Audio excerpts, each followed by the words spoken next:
So we're also big on branding. Every practice, every person is a brand. And our brands constitute different things. The lab, leading dental centers of the world, we're part of that. Teeth Tomorrow, the lectures I do, that's our brand. And each of you have an opportunity to create your own brand. And learn from others. We're real big on teamwork.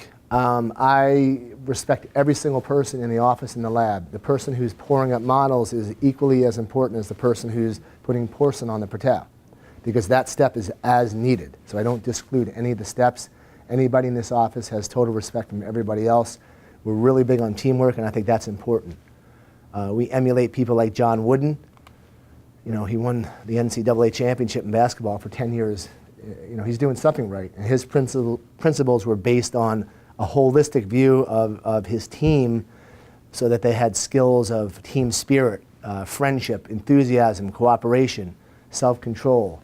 These are all factors of success that we can learn from others with, and this is what we do. So many books out there. John Maxwell talking about the qualities of a team: being competent, dependable, having good intentions, self-improvement, being selfless. These are leadership skills that are related to a team that you can definitely bring into your practice and your office that I recommend. So teamwork is big, and we like to look at ourselves as a team. We have a team with the lab. Teeth Tomorrow and the lab is basically one combined organization, and we communicate a lot. Less me and more we. Teams win, individuals score points. And then problems. Problems are opportunities. So we don't hide from problems, whether it be the lab, the office. As I said, we look at problems as opportunities to make policy. I was at a Giants game a couple weeks ago, and I was just hanging out, and I was talking to this kid, and I looked down and I said, "What's going on?" And he had lost his legs on a subway platform 7 months earlier. He's 22 years old, just graduated from University of Virginia.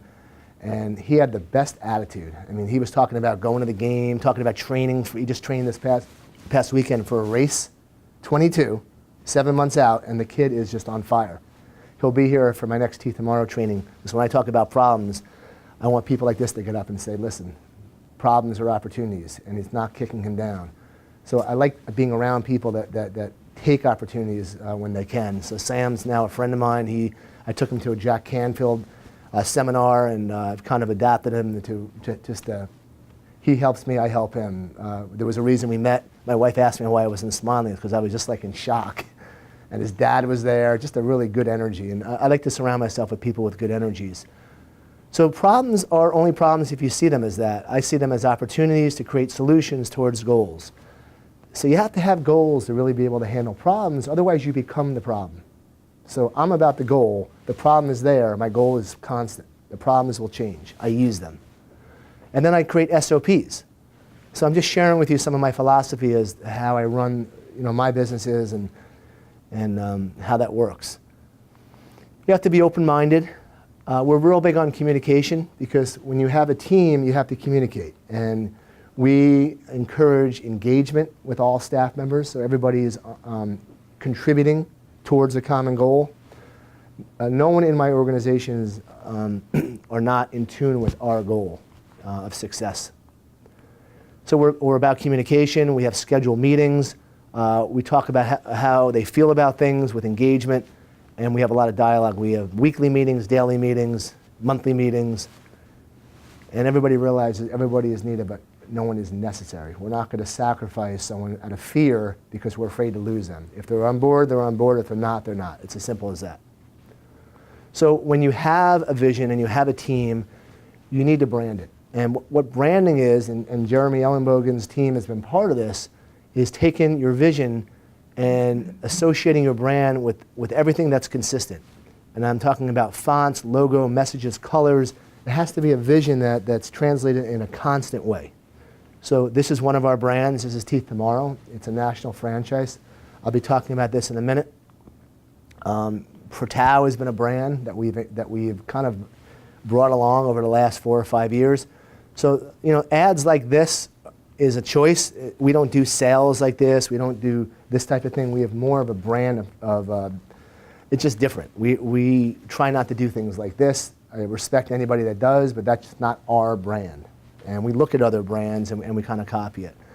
I encourage everybody here to write articles. You know, as the implant editor for Dentistry Today, I can help you with that if you want to do that. It's fun.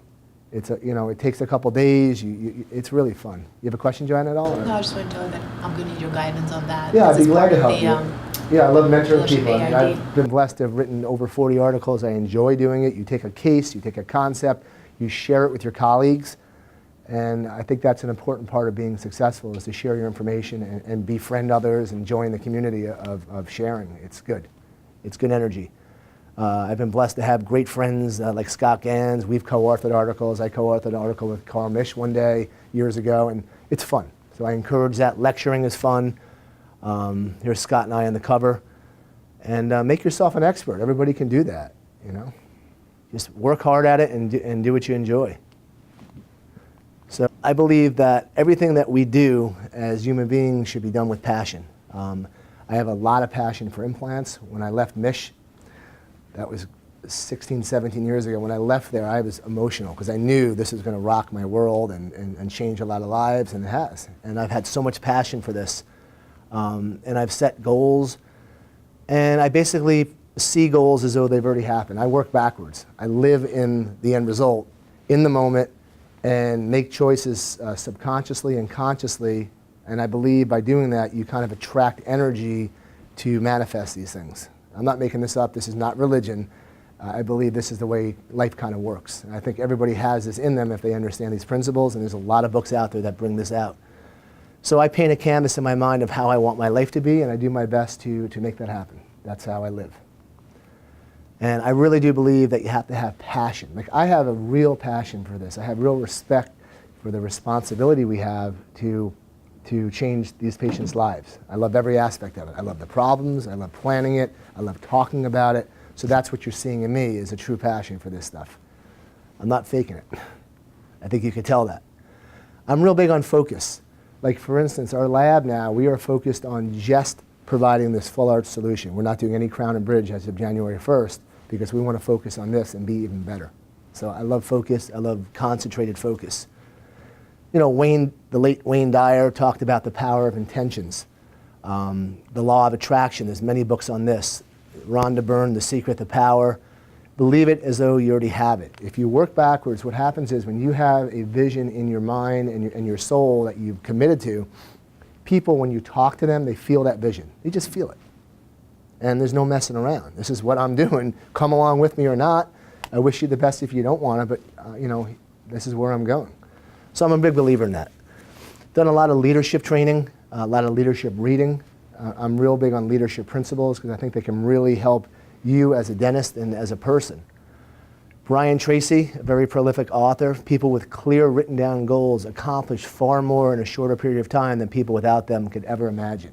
Has anybody experienced that, of committing to written down goals and that principle? I think most people that are doing well in life do that. And I think you could take it one step further by having balance. Because if you can have balance of being physically healthy and where you want to be physically, relationships and career, and make sure they're all in balance, I think that's the real key. Having a lot of money is not success. Having respect from people, having a family that respects you and vice versa, and if you want to have a good marriage, that's important. I mean, these are things you need to really combine. So that's where I come from. And I'm not afraid to share those principles with people that come to me for leadership. And I think that really relates to running a practice. I mean, your patients will feel your balance, I feel. You can really basically do whatever you want. Why we're here, do something. You know, and that's why you're here to learn. So once you have a vision, I do believe that from a practice standpoint, your facility and your technology and your staff has to support that vision. Patients come through the door and your intentions are to do, let's say, this full mouth reconstruction. You've got to support that with a facility. It doesn't have to be as grandiose as this. It could be a quarter of the size, but done well, clean, tasteful.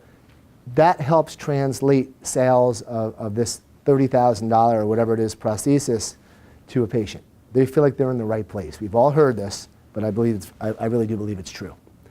So we don't do 5-star service. We do 6-star service. That's our goal. 5-star service was 5 years ago.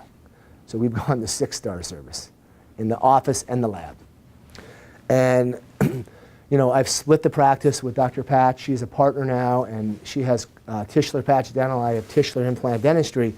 But we run this with different departments, and she has a team leader, and we all meet, lots of communication. You'll see in a minute that communication is important when you run a team. In the lab, we do the same thing. We come from where we want to be, and we look at problems, we use problems, we create SOPs, and problems are opportunities. When you have goals in mind, problems are messages. They come at you, and you listen to them, and you redirect those problems to solutions with SOPs, policies, if it needs to be disciplinary action, and this is how we run our businesses. We all want to be the best we can be. We're in a customer service business, and the customer is always right, kind of. Sometimes not. We all have those exceptions. So we play the game of standing firm in our beliefs, but there are times that we can't do that.